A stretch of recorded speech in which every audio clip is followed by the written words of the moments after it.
Dears, welcome back. നമ്മുടെ ക്ലാസ്സിൽ നമ്മൾ ഡിസ്കസ് ചെയ്യാൻ പോകുന്നത് അഞ്ചുതെങ്ങ് കലാപത്തെക്കുറിച്ചാണ്.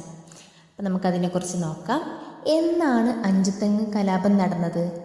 1697.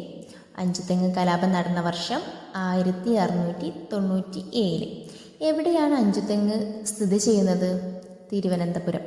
അതുകൊണ്ട് തന്നെ അഞ്ചുതെങ്ങ് കലാപത്തിന് വേദിയായത് തിരുവനന്തപുരമാണ്.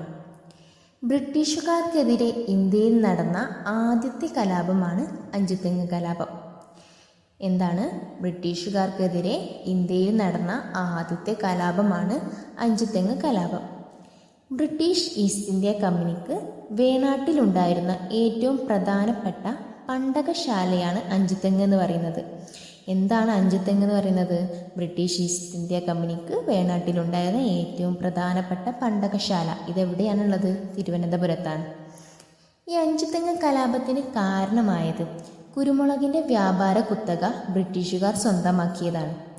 കുരുമുളകിൻ്റെ വ്യാപാര കുത്തക ബ്രിട്ടീഷുകാർ സ്വന്തമാക്കിയത് കാരണമാണ് അഞ്ചുതെങ്ങ് കലാപം നടന്നിട്ടുള്ളത്.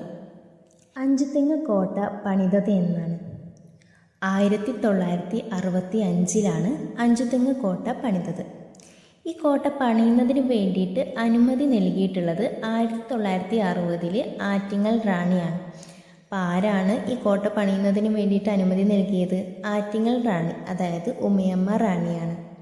ഈ അനുമതി നൽകിയത് ജോൺ ബ്രാബോൺ എന്ന ബ്രിട്ടീഷുകാരനാണ്.